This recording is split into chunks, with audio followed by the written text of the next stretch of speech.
did I manage to increase my clubhead speed over this 8-week speed training program? Throughout my speed sessions, I've managed to increase my 100% effort, so my top end speed, the maximum that I can actually produce, by 6 miles an hour, going from 121 up to 127. Through increasing the maximum that I can actually produce, that's filtered back down into what my playing speed would be, so my 90% effort, what I would do on the golf course. This is increased by 2 miles an hour, some sessions an average of 3 miles an hour. That's up to 9 yards extra of carry in just 8 weeks. Now I'm going to show you what I've been doing in the gym for the last 4 weeks to help get me there. So for the final 4 weeks, I've increased the mobility routine, made it much more advanced, a little bit more dynamic, and I'm just going to show you kind of what we've been focusing on. So very much taking the shin box and then adding in the dimension of rotation, so feeling like we open up the hips, use the hands for support so we can just rotate those hips into the opposite side. Getting that shin box feeling as we go into the other side. So we're still really stretching out those hips in the same way, but we're just adding in a bit more flow and freedom to get those hips opened up side to side.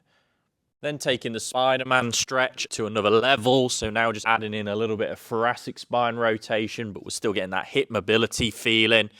And just, again, a bit more dynamic. My heart rate starting to increase because I'm moving with a bit more pace. So a bit more of that traditional warm-up mobility feeling. Now just focusing on a little bit of mobility through the shoulders. This one's been great for me because I do have a little bit of an issue through the left shoulder that does actually impact my golf swing. So for this one, for me, I just spend probably a little bit more time, a little bit more quality focus on trying to get that left shoulder stretched out and moving, because it has a big impact on my golf swing, but also plays a role in some of the exercises I'm going to do in the program to reduce the risk of injury and any pain and increase that movement capacity. And then finally, just focusing on getting the hips and the thoracic spine completely moving in a little bit more of a golf type fashion, which again is a bit more dynamic. Feels like we're getting the whole body moving from the start to finish in a more advanced manner.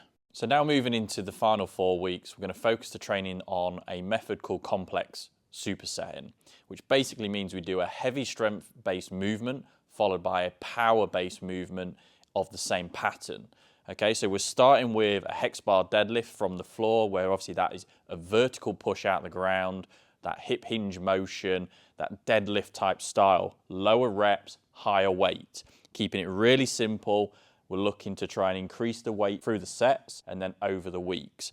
And for me, I want to just get that same sort of setup with the hinge, but not as high a hip, so almost the hips just below the shoulders. So I'm pushing hard out the ground, getting tall, and then loading the bar up to an intensity where I have to use more of a max strength feeling. And then from here, within around about 20 seconds maximum, but certainly no less than 10 seconds, I'm now going to go into the counter movement jump, which I've been doing in the previous weeks, because that's an explosive vertical push out the ground, similar movement pattern. Then we'll have the rest period. So the second complex superset we're going to do is a push-pull variation. This is actually a barbell bent over row in the program, but I'm using a hex bar. The reason being is just to show you an alternative. Especially if you're at a gym, sometimes getting on the barbell squat racks can be really overpopulated. So just having a quick, simple alternative, which you can also do with dumbbells, but sometimes it's a little bit easier to get a bit more loading. So same principle. We're driving it up, we're getting into that good hinge position, lower reps, higher intensity, exploding it up. So now I've done again that pulling variation. We're going to go into the push, the resisted push up on the floor now.